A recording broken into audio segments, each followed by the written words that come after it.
parimad tervitused. Minu nimi on Tiia Tamberg ja ma olen juhatanud oma peoteenituse dekoratsioonifirmat TT Produkt 10 aastat. Täna me asume Von Stalkenbergi hotellis Kavalantsu talus. Von Stalkenbergi hotell on meie väga hea koostööpartner ja algselt ehitati see maja Saksa aadliku eramuna. Kuid täna on ta väga tore peokoht ja annab palju erinevaid peostiili võimalusi siin pidada.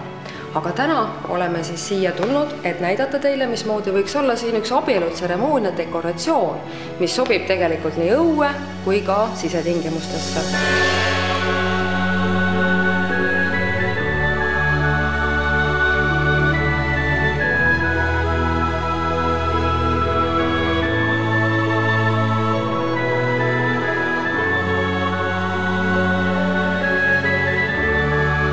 Tseremoonia dekoratsioon koosneb kindlatest osadest, mille vahelt noorpaar läbi tuleb. Kõigepealt kas küünlatee või roosipallide allee ja selle roosipallide allee oleme täna siia teie jaoks ette valmistanud. Siia sisse võime panna ka elusa roosiõie.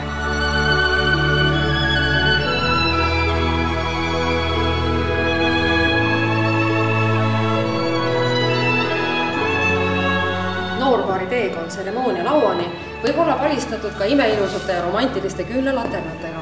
Need küünlalaternad on täiesti omal kohal siis, kui me teeme õues tseremooniat ja siis jääb küünlaleek siia kindlalt sisse.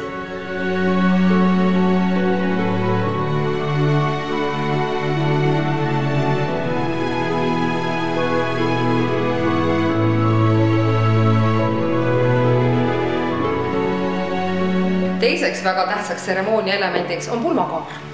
Ja pulmakaar võib olla kaetud, nagu me antud hetkel näeme, kangaga, aga võib teha ka täiesti lihtsast Eesti kasest. Pulmakaarel on oma kindel tähendus. Nimelt, kui noorpaar astub pulmakaarest läbi, see justkui sümboliseerib nende esimest koduust, et jõuda tseremoonia dekoratsiooni lauani, kus nad annavad oma lõpliku allkirja. Üks pulmapidu on ääretult romantiline sündmus ja üheks romantika põhiliseks elemendiks on elusa küünlaleegiga küünal. Aga väga paljudes peokohtades ja kahjuks ka kirikus on turvalisuse riskid niivõrd kõrged, et elusa küünlaleegiga küünalt me kasutada ei saa. Ja selleks on meil patareiga küünal, mis väga hästi imiteerib elusat küünlaleeki.